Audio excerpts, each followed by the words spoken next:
the Lord. प्रिय प्रभु यीशु मसीह के नाम में आपको आशीष मिले। और आज हम वचन से देखेंगे पहला राजा 17 अध्याय उसका 7 से लेके 9 पद तक। जी। कुछ दिनों के बाद उस देश में वर्षा ना होने के कारण नाला सूख गया।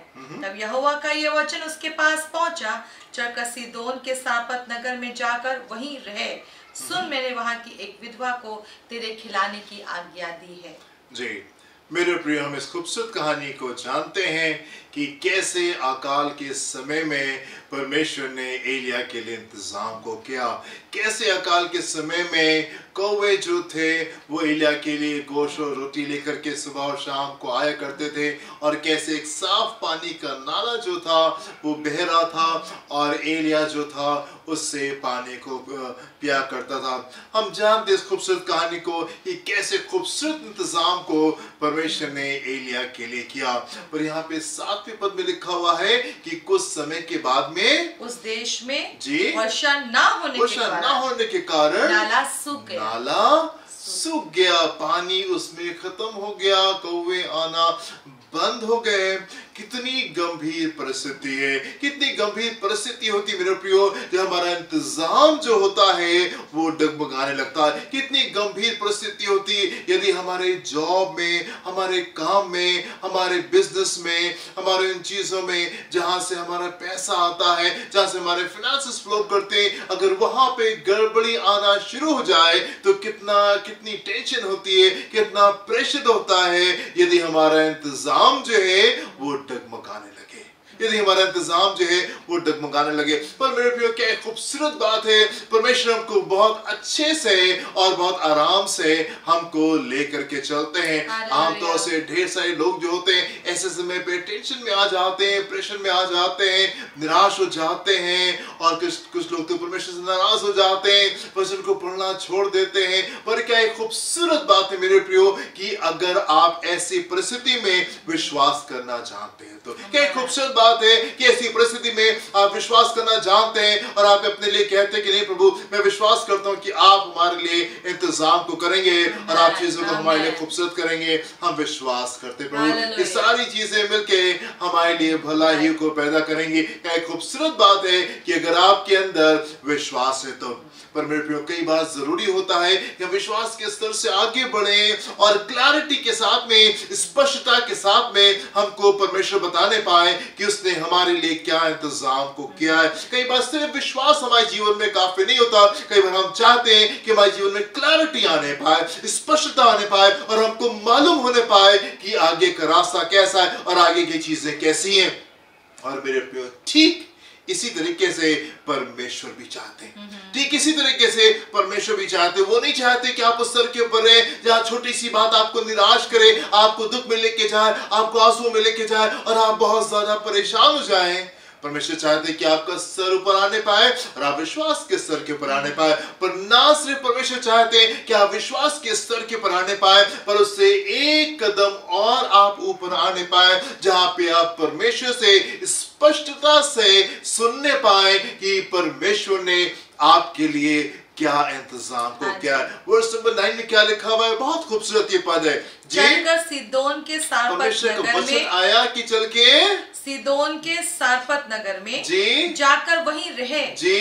सुन, मैंने जी वहाँ की एक विधवा को तेरे खिलाने की आज्ञा दी जी है। जी परमेश्वर कह रहे हैं, देखो तुमसे जाओ सीदोन के नगर सारपत नगर में जाओ, और वहाँ पे मैंने तुम्हारे लिए एक विधवा को आज्ञा दी है और तुम्हारे सारे इंतजाम को कर दिया। तो कितना डिफिकल्ट होता है जब हमको ये ना पता हो कि हमको कहाँ पे जाना है, और जीवन कितना आसान हो जाता है अगर हमको ये मालूम हो कि अगला कदम क्या है।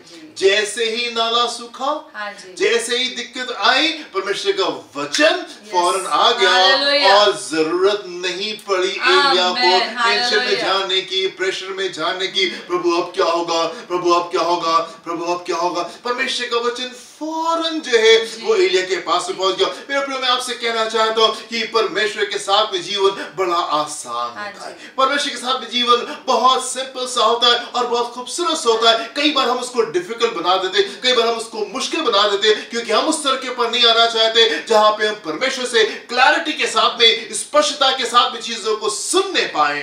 परमेश्वर फौरन बता देते हैं, परमेश्वर फौरन बता देते हैं। जैसे ही नाला सूखा, परमेश्वर ने एलिया को बता दिया, एलिया अब तुमको कहां जाना है। और क्योंकि एलिया की ये आदत थी, एलिया ने इस हैबिट को डाला था, एलिया ने अपने सर को उस जगह पे लेके आया था परमेश्वर के साथ में, जहां पे परमेश्वर उसको बता रहे थे और वो क्लियरली सुनने पाता था। और इसलिए एलिया परेशान नहीं है, एलिया निराश नहीं है, एलिया आंसुओं में नहीं है। जब उसका इंतजाम डगमगाया, जब उसकी चीजें डगमगाई, जब नाला सूख गया, तो एलिया परेशान नहीं हो रहा है, क्योंकि वो स्तर के ऊपर है जहां पे वो स्पष्टता से चीजों को सुन सकता है। और स्पष्टता से चीजों को सुन करके वो सीधा सारपत को गया।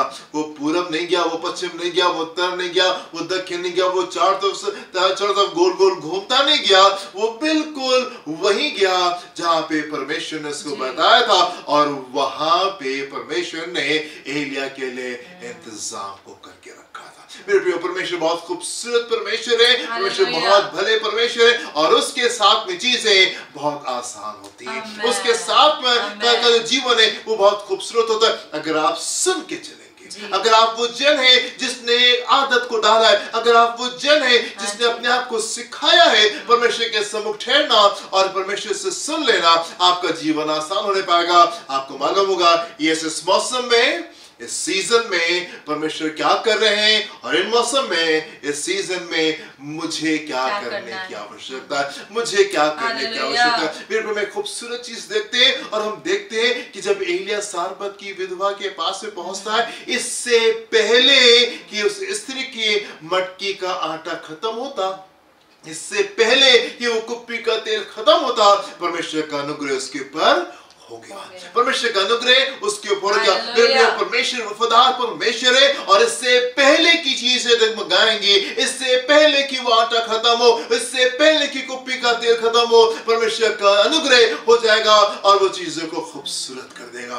हम पाते हैं कि सारपत की विधवा बिल्कुल शांत है, बिल्कुल शांत है, एलिया की बातों को बहुत अच्छे से सुन रही है, और एलिया की बातों को सुन करके परमेश्वर की इच्छा के अनुसार वो रिस्पॉन्ड कर रही है। वो अपने राइट माइंड में है, बिल्कुल शांति के साथ में, वो विचलित नहीं है, वो परेशान नहीं है, उसका दिमाग जो है वो आउट नहीं हो गया है, वो रो नहीं रही है, और एलिया क्या कह रहा है उसकी समझ में नहीं आ रहा है, ऐसा नहीं, बिल्कुल शांति में, बिल्कुल शांति है। शांति में मेरे प्रिय, जिसका मन परमेश्वर के ऊपर लगा रहता है, उसका मन शांत रहने पाता है। अगर आपका हृदय परमेश्वर के वचन के ऊपर लगा हुआ है, परमेश्वर के ऊपर लगा हुआ है, आपका हृदय शांत हो नहीं पाएगा। अगर आपका हृदय शांत है, इससे पहले की चीजें खत्म हो, परमेश्वर का इंतजाम आपके लिए हो जाएगा, परमेश्वर का इंतजाम आपके लिए हो जाएगा। मेरे प्रियो, बहुत जरूरी है कि हम उस स्तर के ऊपर आए जहां पे हम विश्वास करने पाए, जहां पे हम चीजों को देख के दुख में नहीं जाए, टेंशन में नहीं जाए, प्रेशर में नहीं जाए, हम विश्वास करने पाए कि यस परमेश्वर